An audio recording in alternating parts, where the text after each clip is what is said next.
No están. Ya había un tráfico en falso. Aquí en mi casa, tanto ir para la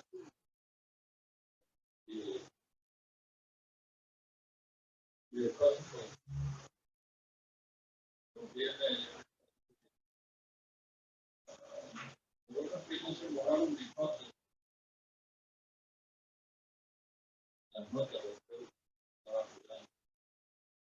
Bueno, hermanos, entonces vamos a iniciar hoy con nuestra clase, perdón, con nuestro culto de estudio, en parte de estudio, siempre del libro de Oseas, uno de los profetas menores. Vamos a continuar con lo que dejamos en la reunión pasada.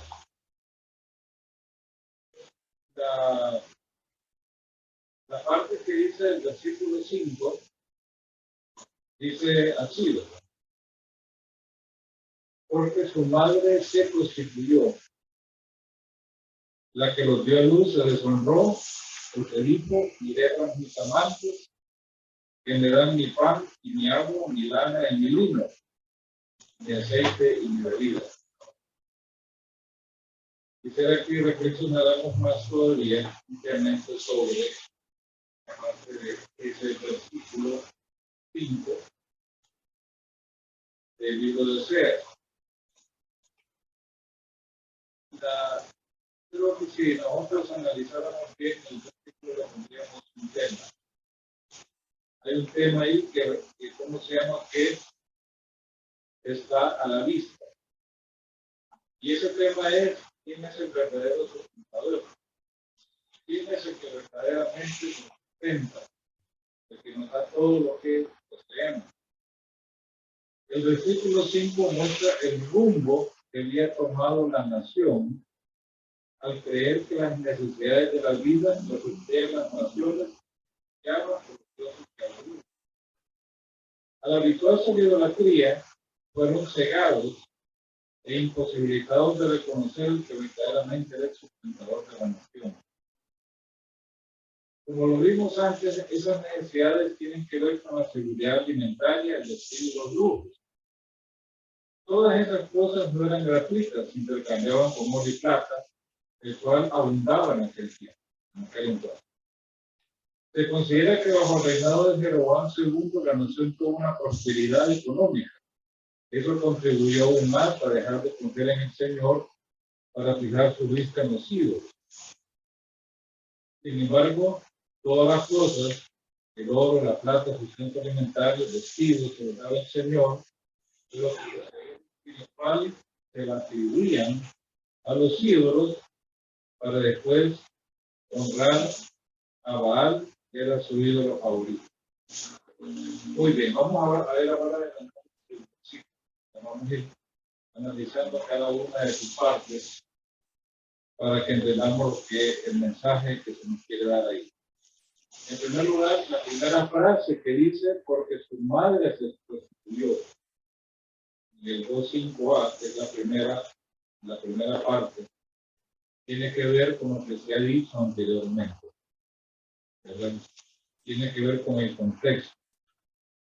Recuerden ustedes que en el versículo 4 terminan los juicios potenciales cuando dice, ni tendré misericordia de sus hijos, son hijos.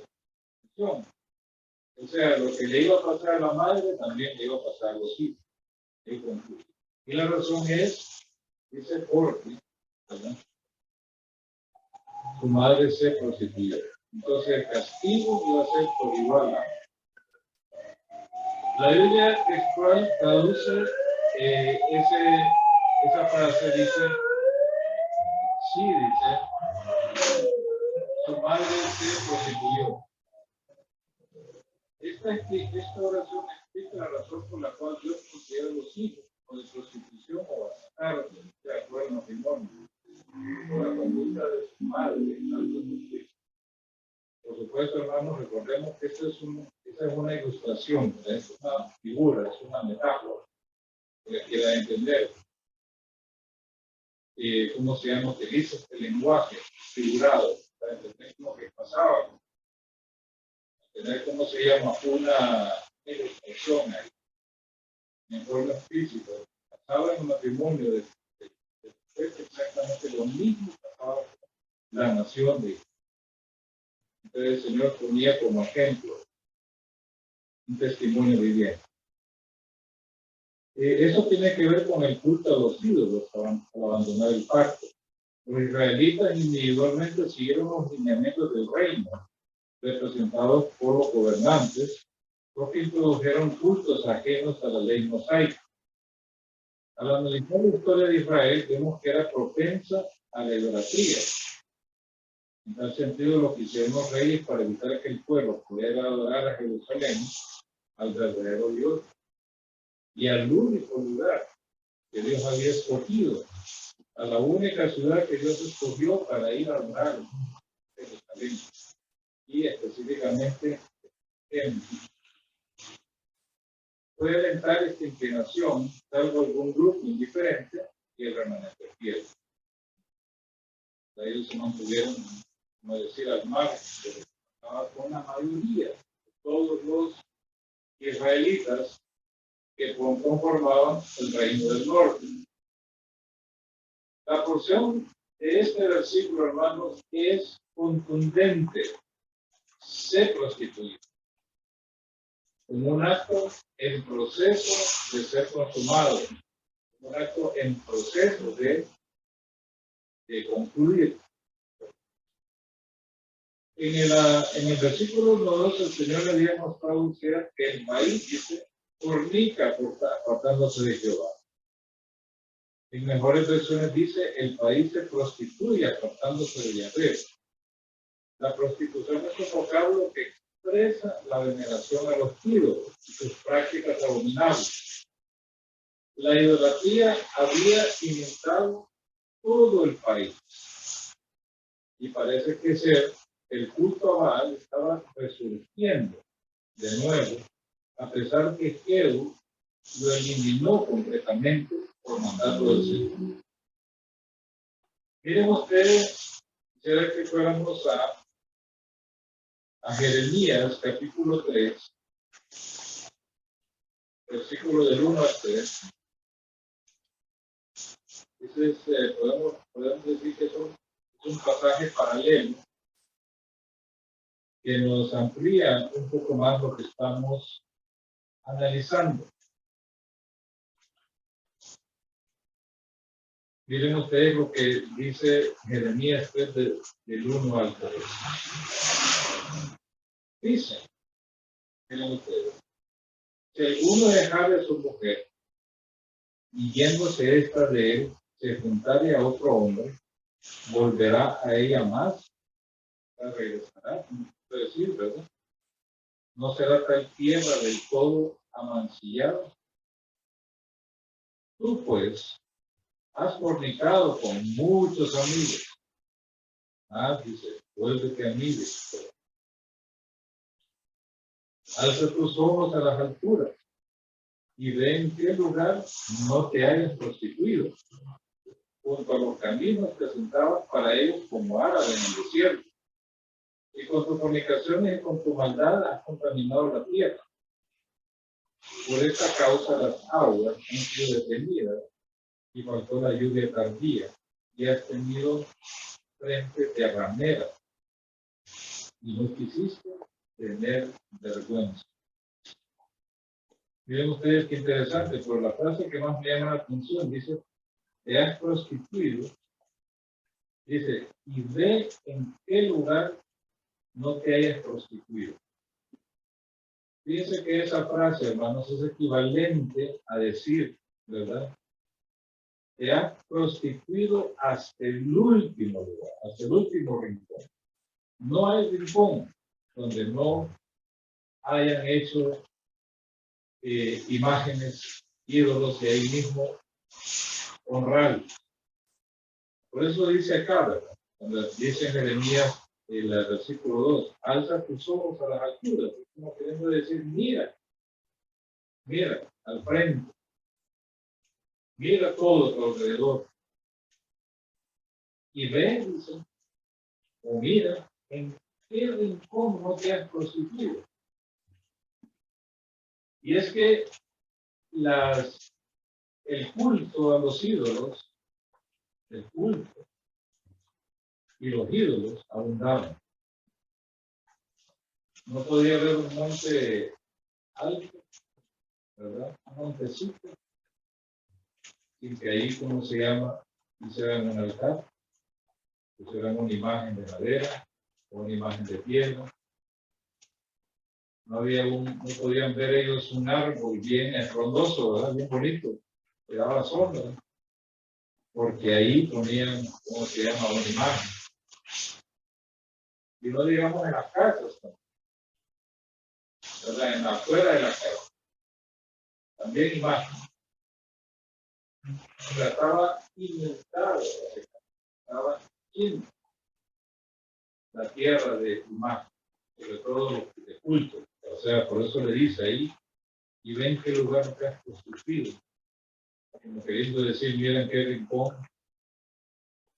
en qué rincón no te has hecho más adorado. ¿Verdad? Y miren lo que dice todavía el versículo 2, junto a los caminos presentados para ellos. O sea, como queriendo decir que descansaban, así como descansaban los sábados, pero lo hacían, digamos, para ellos. ¿Para quién? Para los ídolos, para las imágenes. De esa manera iban contaminando la tierra que no les había dado. Miren, hoy en día nosotros podemos ver también algo similar, algo semejante. Yo he notado en muchas casas, probablemente, digamos, en la parte del porche, en el patio del portal, en muchos casos tienen imágenes de cómo se queda.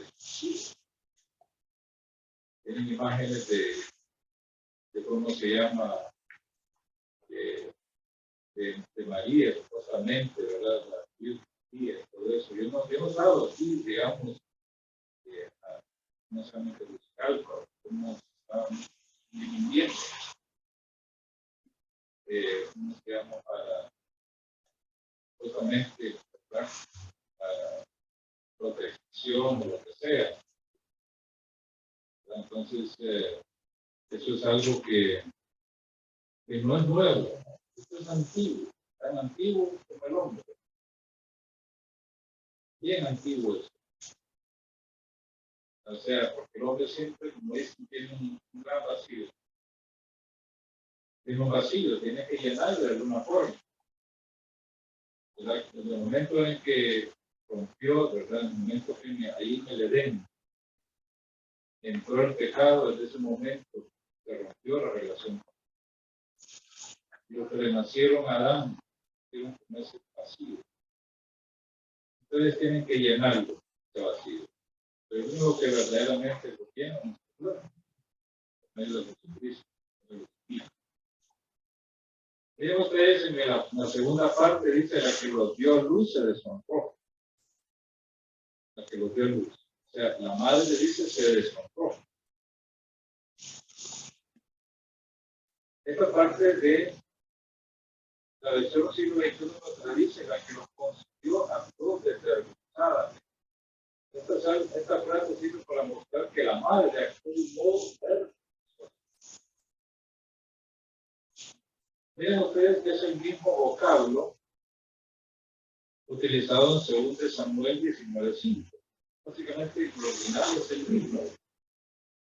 2 Samuel 19:5 dice lo siguiente.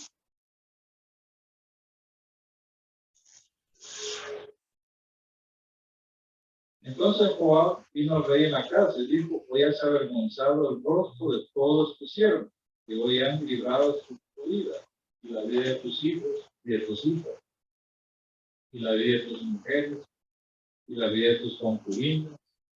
Versículo 6, amando a los que te aborrecen y aborreciendo a los que te aman. Porque hoy has declarado que nada te importan tus príncipes y siervos, pues hoy me has hecho ver claramente que si Absalón viviera, aunque todos nosotros estuviéramos muertos, entonces estarías contento. Esa es la misma palabra, vergonzoso. O sea, así se traduce deshonra. O sea, actuó de un modo vergonzoso. Aplicado a Israel, podríamos decir que es el modo en el que actuó la nación, al darle la espalda a Jehová el Señor, y reconocer que Él era su verdadero proveedor.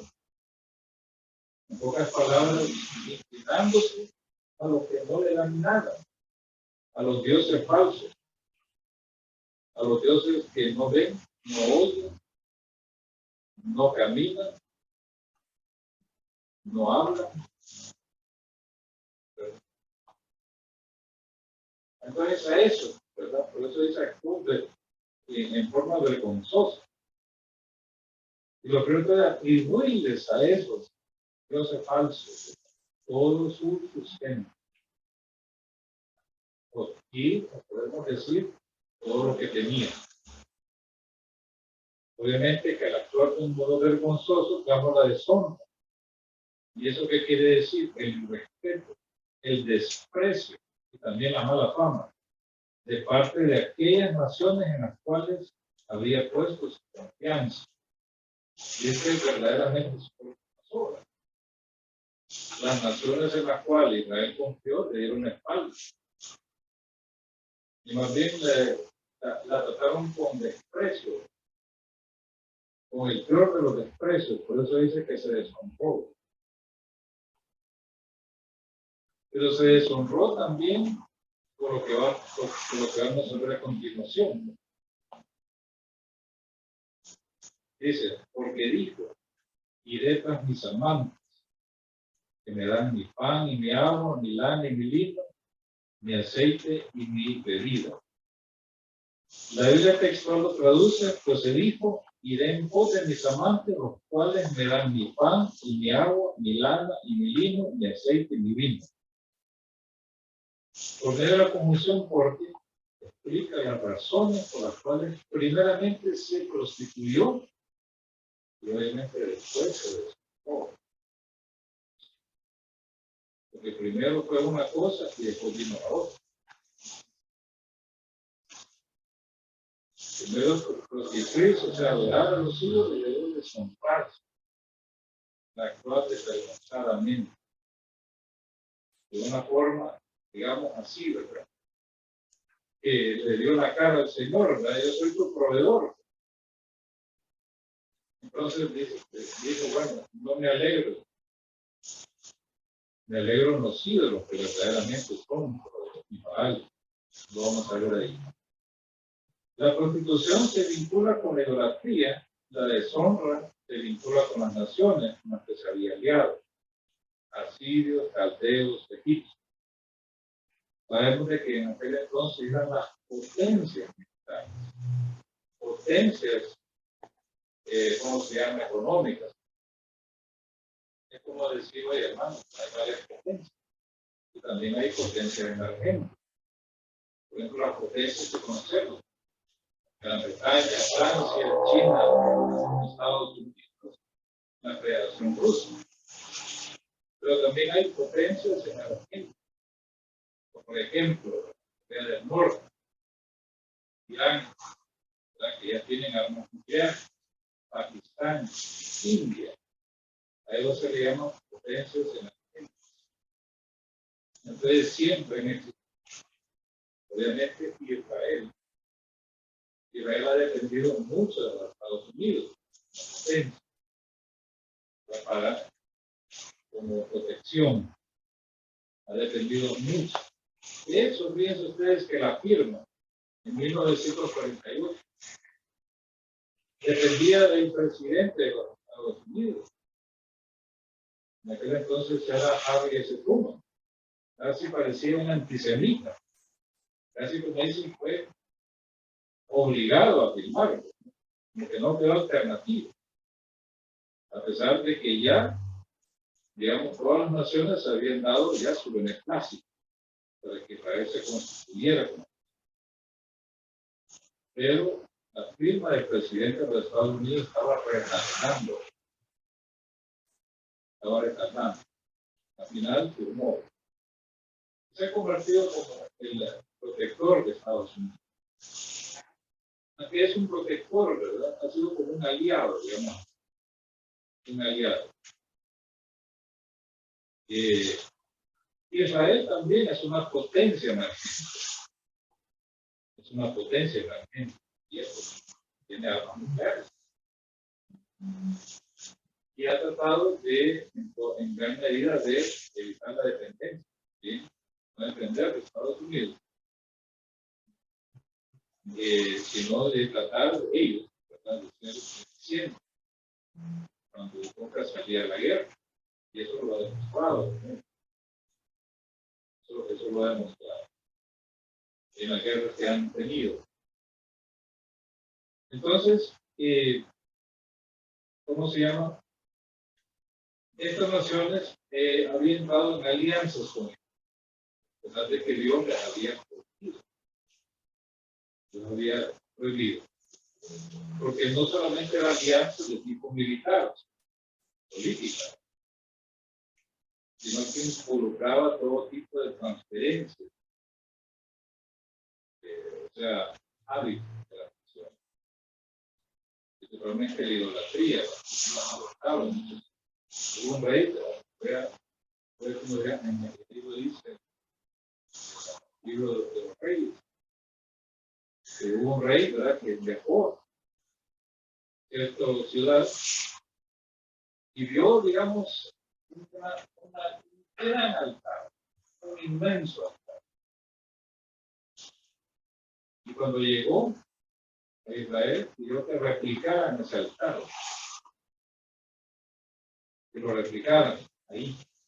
No pueden ver, ¿verdad? Ese tipo de alianzas ciertas costumbres de otros países, con las cuales Dios había prohibido. Ahora, fíjense ustedes, ahí hay algo que vemos en el versículo 256. Miren ustedes, son dos hermanos que eso es, hermanos, lo que podríamos llamar la conciencia nacional. La conciencia nacional cambió de la fidelidad al Dios verdadero a la fidelidad a los dioses falsos.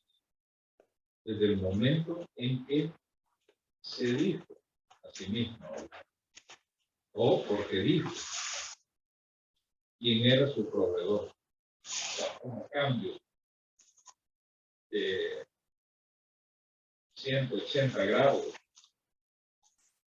no de 360, pero un cambio radical. O sea, es un cambio de fidelidad, increíble, acción.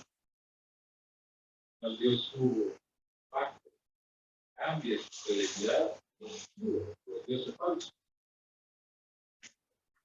La culpa, podemos decir que la culpa por adulterio es innegable, ya que ella misma lo admitió, y más cuando expresa sus argumentos.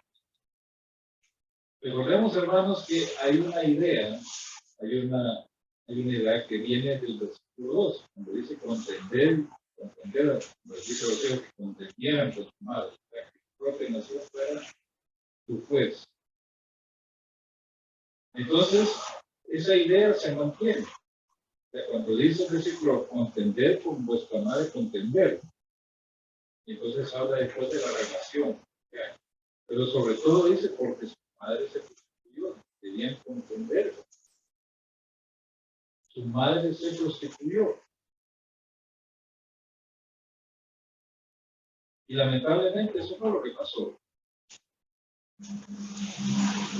Lo que dice, no sabemos de una conciencia nacional, una integración, es algo muy contundente. Eso, porque es lo que digo, o sea, cambiar de fidelidad. Solo por la provisión, solo por lo material, básicamente. Cambio de fidelidad. O sea, la nación pensaba básicamente en el sustento, en la provisión, digamos, en vez de retornar a la fidelidad. Dice, el vocablo amantes viene del hebreo de Adim, que es un plural que se traduce como Baal o Dios. Es un vocablo que puede aplicarse a hombres o a dioses falsos de madera y piedra. Sin embargo, el vocablo tiene un significado más amplio y se refiere a los demonios que están transmitidos. O sea que la nación no solamente adoraba la imagen, adoraba al demonio. ¿Verdad? Miren ustedes lo que nos dice Levítico 17:7. Miremos nuestras Biblias. Levítico 17:7 dice: y nunca más sacrificarán sus sacrificios a los demonios, tras de los cuales han fornicado. Tendrán estos por estatuto perpetuo por sus edades. Aquí está hablando de las naciones. Las naciones que el Señor iba a echar. Entonces dice ahí que ellos, ¿verdad? El Señor había establecido el lugar donde iban a presentar su sacrificio. Y dice, y nunca más sacrificarán sus sacrificios a los demonios, a los cuales han fornicado.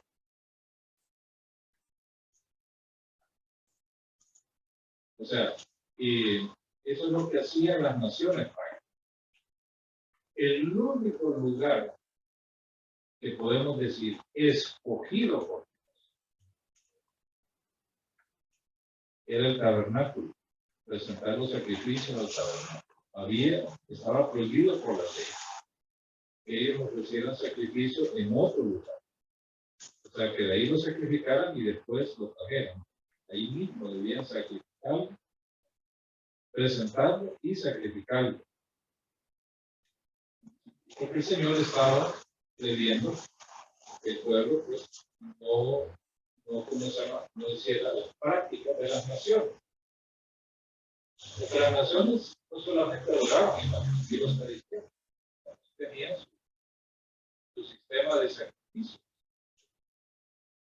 Honraban a sus ídolos con sacrificios, pero no sacrificaban eso. Algo que une a ellos. Y esas prácticas, hermanos, no son nuevas. Las practicaron lamentablemente nuestros antepasados. Estos hay, y en ese sistema, hasta el punto de ser sacrificios humanos. Miren lo que dice Deuteronomio 32:17.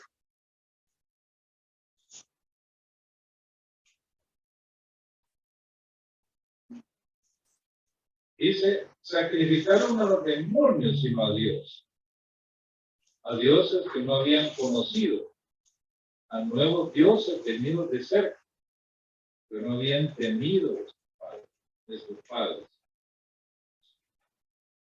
Es increíble eso. Los sacrificios no eran a Dios, sino a los demonios. Los ídolos realmente, los ídolos o los sacrificios que se hacen ahí a los demonios. Y el mismo apóstol Pablo lo había dicho en 1 Corintios, lo dice. 1 Corintios 10:20.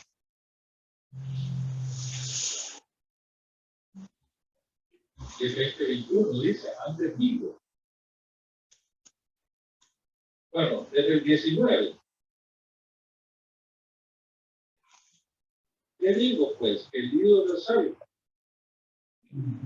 O que sea algo que se sacrifique los ídolos. Pero es una pregunta retórica. Entonces la respuesta es obvia. El ídolo no es nada. El ídolo solo es un pedazo de material al cual le han dado forma. Eso es el ídolo, no es nada. Entonces Pablo dice, antes digo, lo que los gentiles sacrifican, a los demonios los sacrifican y no a Dios.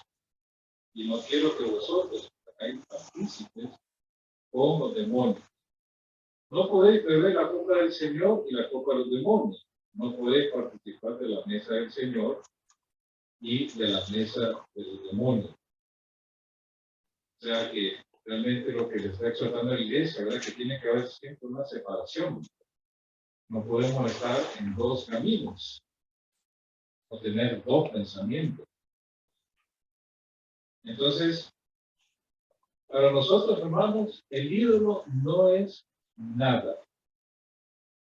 Para los gentiles ídolos, para los idólatras. Aún el ídolo no es nada. El problema es los demonios que están tras esa imagen. Uno puede sentir, digamos, yo una vez fui a una casa de un asiático, tenía una semejante imagen de Buda. Increíble la opresión que recibía en aquella casa, tenía carga pesada. Porque el problema no es el ídolo o Buda. No, el problema no es. El problema es el demonio que está de esa, que oprime y ciega. Recordemos lo que nos dicen los salmos, que dice que aquellos que adoran ídolos son semejantes a ellos. Y es que es cierto, el idólatra, mire, no oye, no entiende, no puede alabar a Dios.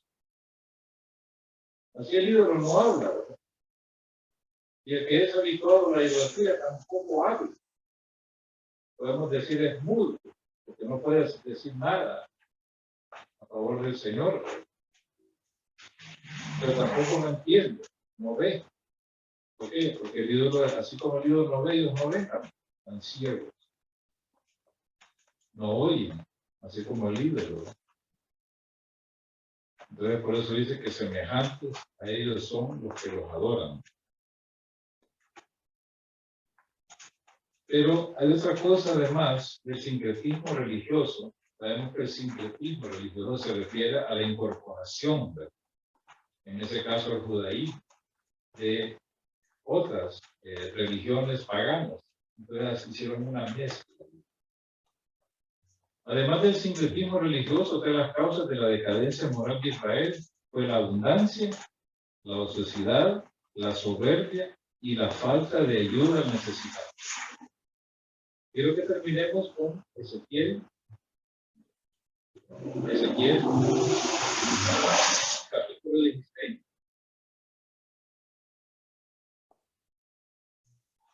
Ezequiel capítulo 16, del verso 48 al 50. Miren lo que dice. Vivo yo, dice Jehová el Señor, que Sodoma, tu hermana, y sus hijas, no han hecho como hiciste tú. He aquí que esta fue la maldad de Sodoma, tu hermana. Soberbia, saciedad de pan y abundancia de ociosidad. Tuvieron ellos sus hijos.